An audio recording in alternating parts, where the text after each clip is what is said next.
Hola, yo soy Pamela, bienvenidos a mi canal. Hoy les hablaré sobre...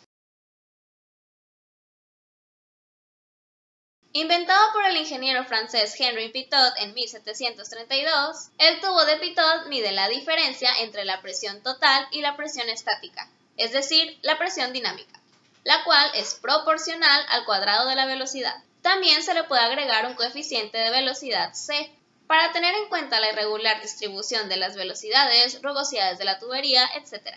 Los tubos de Pitot pueden encontrarse en velocímetros, manómetros y anemómetros, que sirven para medir la velocidad del viento. En sus características está: el tubo de Pitot requiere un flujo laminar, debido a que es sensible a las variaciones en la distribución de velocidades de la sección de la tubería. Para medir con la máxima exactitud, se mide en diferentes puntos determinados, y se promedian las raíces cuadradas de las velocidades medidas. El orificio de impacto del tubo de Pitot debe estar a una distancia de entre 0.25 diámetros sobre 2 y 0.29 diámetros sobre 2 de la pared interior de la tubería. Los tramos de la tubería anterior y posterior al tubo deben ser suficientemente rectos. Tienen una precisión del orden del 1.5 a 4%. Normalmente se usa para medir caudales grandes de fluidos limpios con una pérdida de carga baja.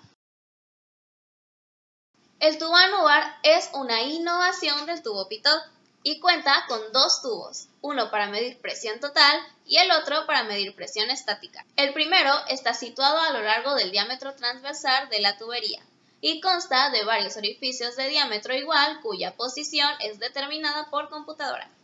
El segundo tubo está detrás del primero aguas abajo y tiene un orificio en el centro. El tubo anular es más preciso que el tubo de Pitot, tiene una baja pérdida de carga y se usa para medir pequeños o grandes caudales de líquidos y gases.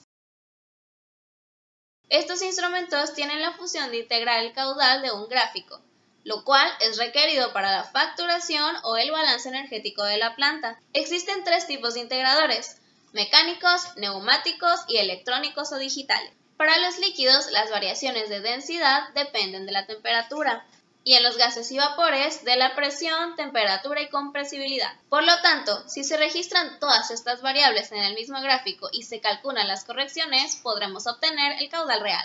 La compensación automática se logra con un instrumento multiplicador divisor de las variables de presión diferencial, temperatura y presión.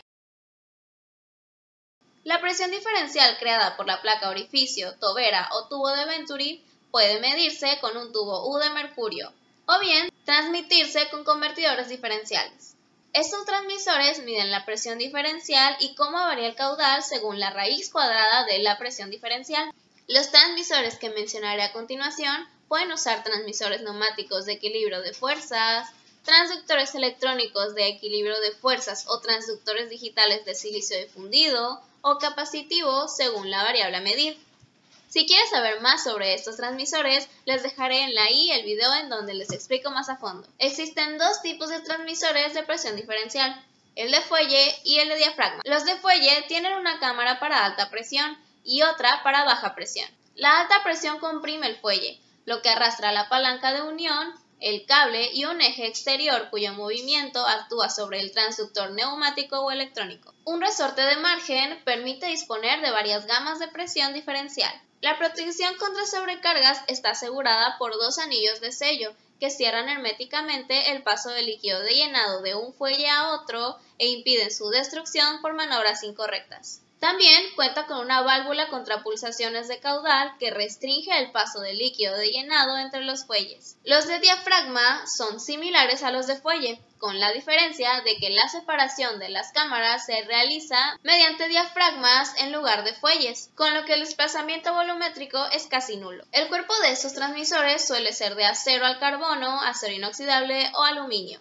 mientras que el fuelle o diafragma de acero inoxidable calibre 316, siendo el líquido de llenado silicona. Las conexiones entre las tomas del diafragma y el convertidor de presión diferencial deben ser adecuadas al fluido a medir. Para aislar el instrumento se prevén tres válvulas, que constituyen lo que se denomina un manifold, el cual aísla el instrumento del proceso para su mantenimiento e iguala las presiones en las dos cámaras en la puesta en marcha de la instalación. Cuando el fluido es corrosivo, viscoso o cambia de estado, es necesario usar sistemas de sello para aislar el instrumento del fluido. En estos sistemas se usa comúnmente 50% de glicerina y 50% de agua.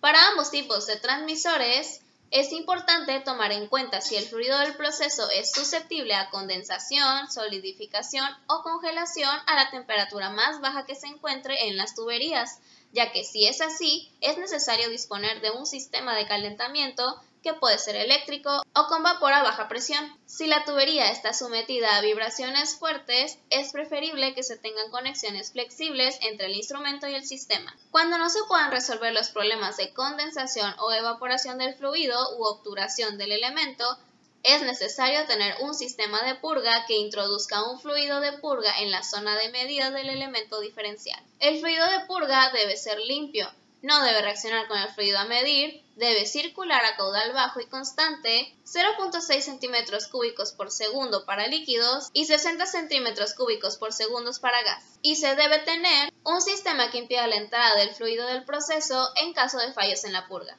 Y bueno, esto sería todo por el video de hoy. No olviden darle like y suscribirse. Subo video todos los miércoles en español y los viernes en inglés. ¡Adiós! Para los líquidos, las variaciones de velocidad